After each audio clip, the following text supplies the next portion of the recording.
Good afternoon. My name is Amanda Obidike, and I serve as the mentor for the West African Foreign Mentorship Program. It's a project arm of the GELA, that's the Global Entrepreneurs Leaders Academy. Today, I will be sharing on critical thinking skills for better judgment and decision making. It's going to be a 20 to 30 minutes presentation, and I would be sharing my screen now to ensure that you see my presentation.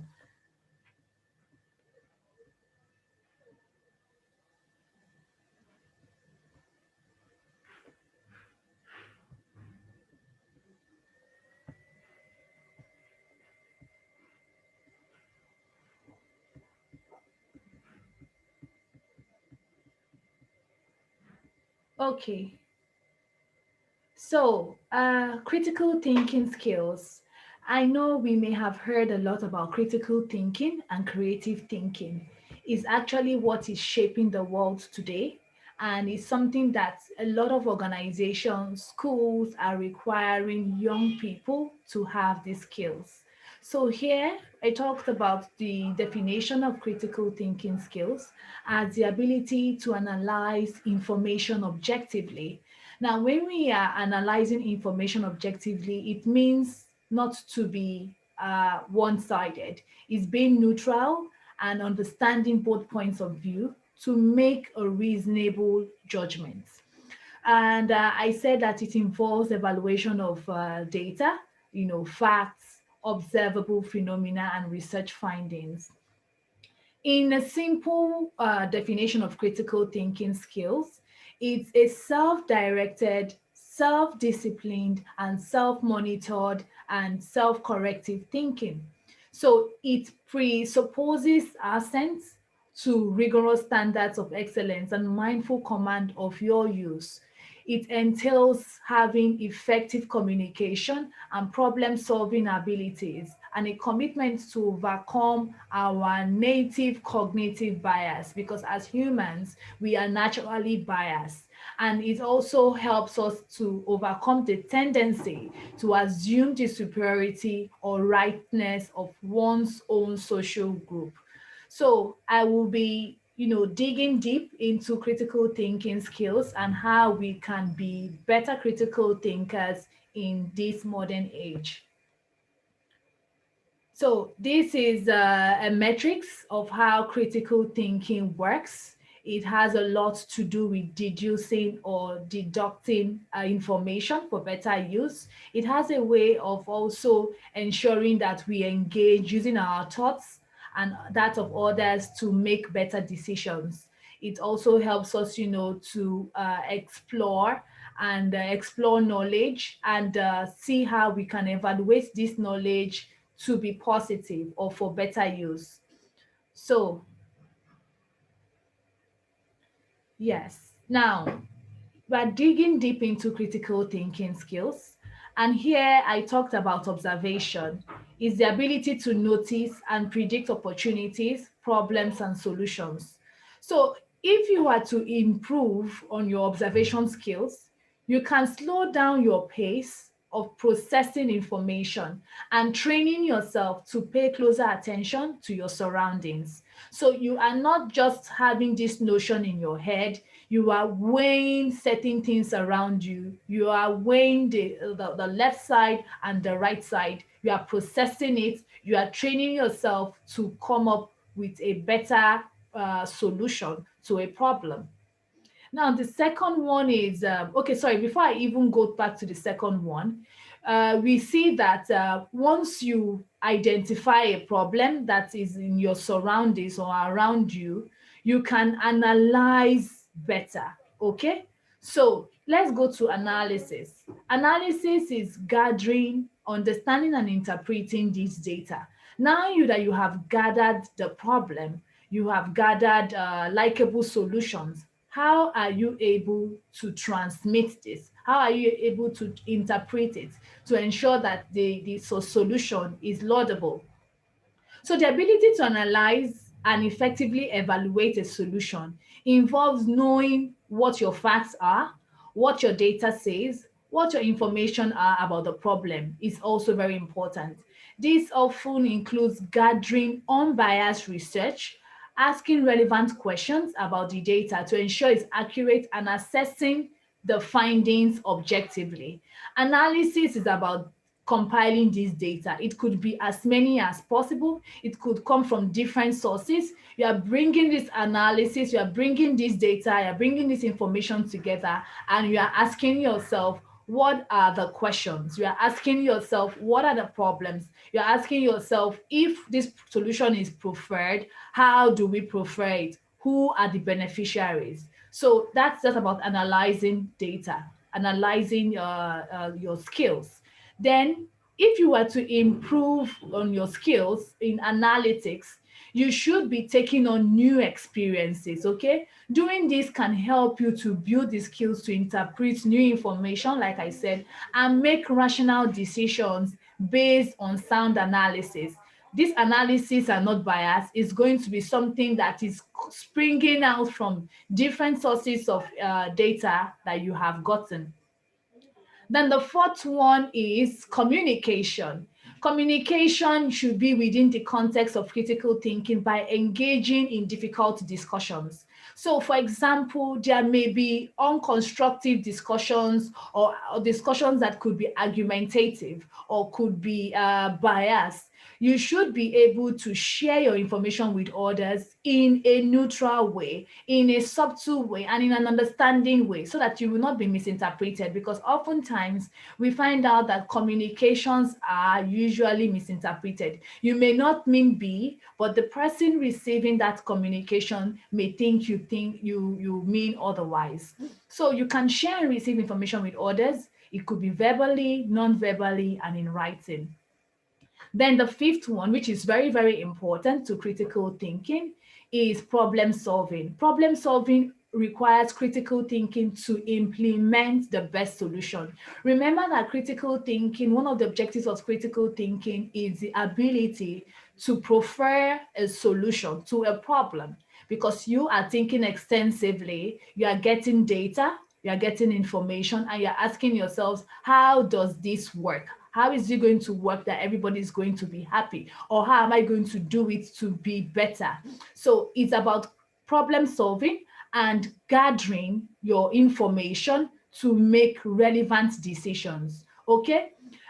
Problem solving works typically, and it becomes easier if you have a strong understanding of certain specific information. Okay, it can also be useful to observe how others around you want to solve problems. So take note of the techniques one and ask questions about the processes. So now this is like a cheat sheet. Sorry if we call it that, but it usually serves as a guide for critical thinkers. Mind you, everybody should be critical thinkers. So it applies to students, it applies to organizations, it applies to leaders, it applies to everyone, because that is the modern soft skill that everyone is entailed to have. So you should be able to ask yourself, who benefits from this critical thinking? Who benefits from this problem? Is it harmful? Who should it be harmful to? Why should it not be harmful? You should also be asking yourself, who makes decisions about this? And who is it mostly directly affected? So, a lot of questions. In short, of what I'm trying to say is critical thinking brings and stirs a lot of questions, unanswered questions. But once you answer these questions, trust me, you are able to prefer a lasting solution to a problem. You should be asking yourself, what are the strengths and weaknesses of this solution that I want to prefer? Is there any other option? Are there any other perspective? Are there any other alternatives like I've shared here? And what are the best or worst scenario? You should be able to ask yourselves this question. And another thing I would like to point out is, it's not compulsory you should only be involved in critical thinking. You should learn to involve your colleagues, your friends, your team. It's good, because you are not the only person that is going to be making that decision. You should be able to weigh other options of others. You should be able to hear what their views are, and to avoid being an autocratic leader.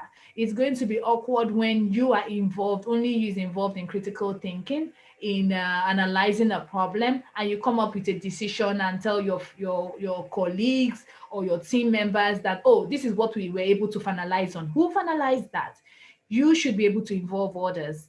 It's not compulsory you take all of their thoughts, but weigh in on their thoughts, because a lot of people have wonderful ideas and solutions that they can navigate around this. So you should be asking yourself, where would you see this in the real world? So if, example, we're saying we're critically thinking on how to address power supply in Nigeria or in Lagos, considering, okay, there has been poor supply of power, we should be able to say, okay, if I say our solution is saying, okay, we would go through solar, we would use solar, or we use like renewable energy, or we even use urine. People use urine these days now to power generator, therefore avoiding the purchase of petrol, knowing that it's high, or gas, etc. So you should be able to say, okay, if we are able to use urine to power a generator, is it applicable in Lagos? Is it applicable in Nigeria as a whole? Won't it be like a nuisance and all? So why I'm saying this is not just only thinking in that box, but you can also think outside of your box or outside of your environment. So you should also ask yourself, in case of that critical thinking and you're trying to solve a need, where is there the most need of this? Who needs it the most? For example, this power supply I'm talking about, there are some places that they may have abundant power supply. There's also other places where they may have little or no power supply. So you should be able to look at the location or the environment that needs this solution that you want to provide. Then another thing that you should be looking at is when. When is this critical thinking, or when is this solution acceptable? Who would benefit from this society for this solution that I'm about to provide? So all these are talking about better decision making. So in order to have or to make better decisions, you should be able to be looking at the when, why, how, who, what, and where. So look at these 6 factors. In order to make better decisions or better judgment, you should be factoring who are going to be the benefits of this solution. What are the strengths or what are the perspectives of this solution? Where are we going to be applying this solution? When are we going to be applying the solution? When is the best time to take action?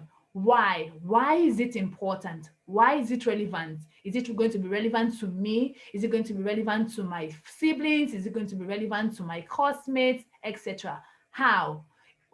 How is this similar? Are there any other alternatives to these thoughts?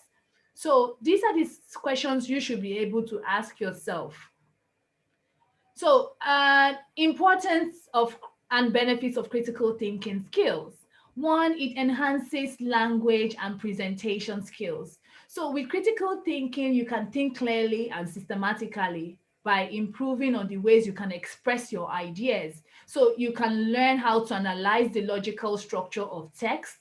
Critical thinking also improves your comprehension abilities, because you are able to hear what someone says, think slowly, and before you make a decision or before you act, you should be able to construct your words and all. So critical thinking doesn't make us just jump into whatever somebody says or what we hear, but we can think inwardly and say, okay, this is what this person said, this is the right answer for this. So it's about involving your thoughts.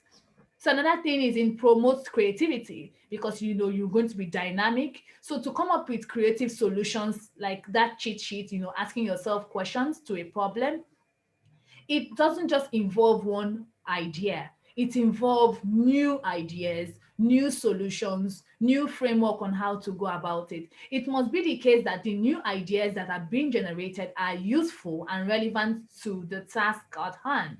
So critical thinking skills plays a crucial role in evaluating new ideas and selecting the best ideas and modifying them if necessary. Another thing you should know that is important to new technology economy. I'll explain this. The world is changing. Technology has come to stay. AI is moving things. Media is also changing. The way messages are passed across. So the global economy is driven by information and technology. So you need to be able to take the right decisions or hear the right things. I'm not saying it's not every time that we hear the right things, mind you, but amidst all that we hear, we should be able to weed out the relevant things that are going to be very, very profitable to us. Because the same way technology has disadvantage, information has disadvantage, there are also disadvantages and challenges circling that. So one has to be able to deal with changes quickly and effectively.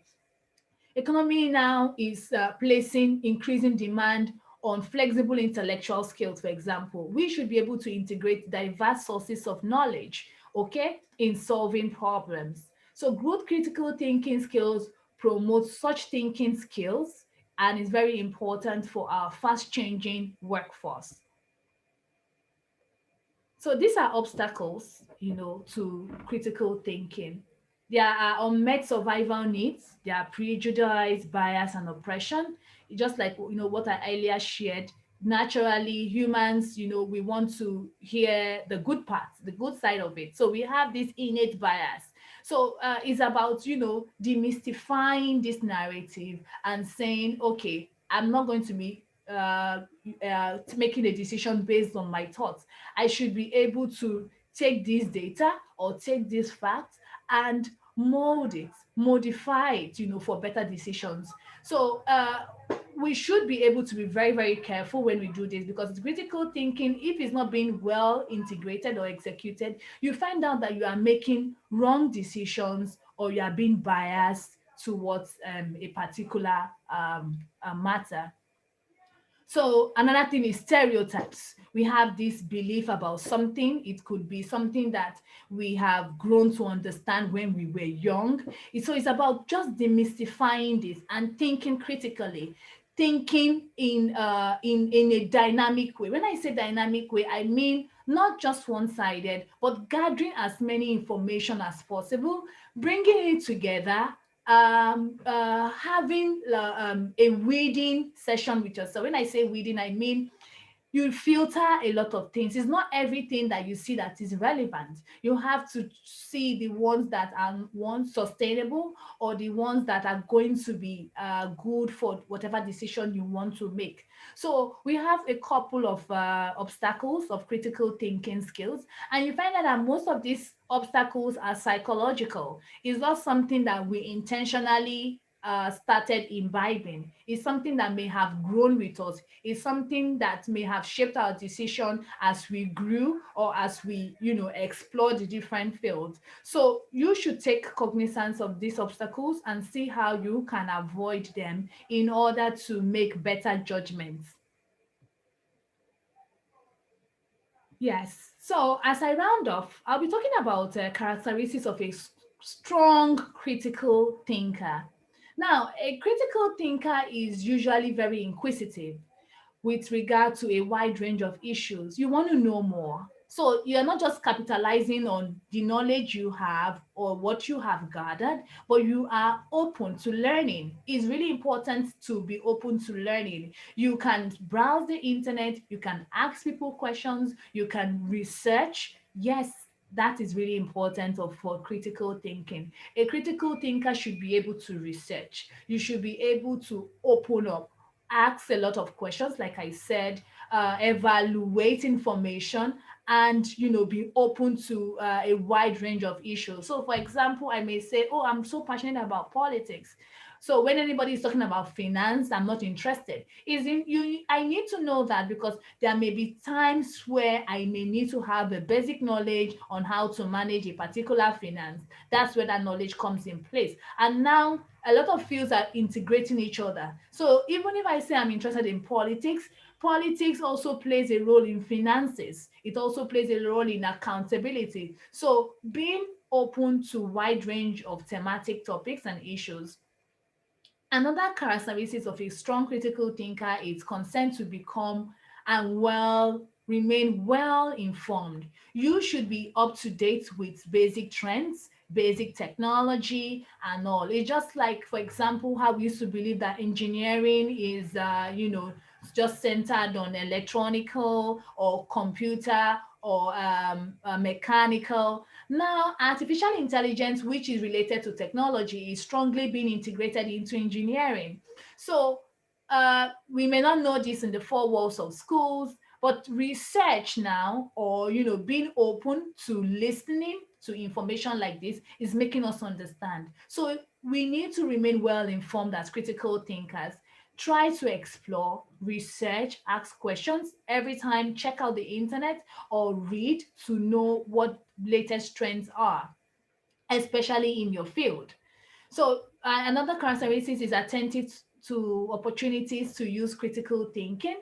Another one is self-confidence in one's ability to reason. You need to believe in yourself in reasoning. So it is not just enough to say, oh, I don't think I may be able to think this way, or I don't think I may be able to evaluate it in the best way.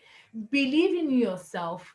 Look at the options, take your time out and study them. You find out that knowledge is power. Now when I say power, I mean power in self-confidence. When you are saying these things, you are saying it with much conviction in your heart. You are saying it with much confidence in your heart. Nobody is deterring you. Mind you, it's not going to be like, oh, this is it, this is it. Okay, you are saying this, but at the same time you are showing a lot of reception that people may say, okay, in addition to what you are saying, I think this is it. So it's about being open-minded. So that also moves to the next characteristic, which is talking about open-mindedness regarding divergent worldviews. So my view, for example, as a Nigerian, may be different from another person's view in Latvia or Finland or Cameroon. I should be able to learn that. For example, I used to believe on in community mobilization in one way in Nigeria, because I felt okay, that's a general way of mobilizing communities. But recently I found out that in West Africa alone, we have different types of over 10 types of community mobilization. So the way I may mobilize my community in Nigeria by saying, okay, people should volunteer or get involved, is totally different from how they do it in Bamenda in Cameroon. So why I'm saying this is being open-minded, trying to learn from other people, learn from other environment, or learn from other backgrounds. So another characteristic is flexibility in considering alternatives and opinion. So there should be as many alternatives that you can look at and weigh in, and rather bring them all on board. Okay, then we have understanding the opinion of other people. Learning to value other people's opinion is important. We don't know it all. Okay, we can also learn from others. Critical thinkers listen to people. Critical thinkers evaluate and weigh in on thoughts and all options or opinions of people. Then understanding the opinion. So it's not just like saying, oh, I understand, and you don't understand. You are really understanding, and you can even probe further. You can be inquisitive to ask them questions and say, okay, if you say this is this, what about a scenario where XYZ happens? What will you do in that shoe? So there's a lot of scenario mapping that has to do with critical thinkers. You should be able to be fair-minded, okay, not being biased, not allowing our normal biased nature to rule our thoughts or our thinking. So another thing I would like us to talk about is the willingness to reconsider and revise views, where honest reflection suggests that change is warranted. So it's not just about making a final stop, it's about reviewing it, remodifying it. For example, ask yourself, 10 years ago, why is not Facebook not the same way it was? It wasn't the same way, it's not the same way now, because a lot critical thinking has been applied. Critical thinking in the sense that then the user interface used to be very sluggish, then it was really fantastic, but every month or every 3 months they are either upgrading it and all, and we've seen it happen on our phones. So they may just say update your Facebook. It's not like it's not going to work, but there are new features that are added into it. Now you ask yourself, why is that? It's because they applied critical thinking. They have sat down on a large table, on a round table, and say, how can we make Facebook more user friendly? How can we add this feature to say, okay, you are not just only going to chat, but it can poke people, it can send them reminders and all these are features that critical thinking made them do. So imagine if they didn't apply critical thinking 10 years ago, or 10 years when they made it till now. A lot of applications, or social networking applications can come and overtake Facebook. Why? Everyone wants something unique and dynamic. So that is why critical thinkers should be able to consolidate one and leverage on existing thoughts. So if you think about something and you come up with a decision about it, must not be final. There should be room for improvement. There should be room for an upgrade. There should be room for an update. So those are the things about critical thinkers. To make better decisions, be open-minded, try to research, try not to be biased in thoughts, take in people's words and see how you can weigh them, remodify them, and come up with better solutions. And also understand that you are a work in progress. You don't have it all, you don't know it all. Be open to learning, because people who are open to learning are faster to succeed. So that will be the end of today's session. Thank you so much.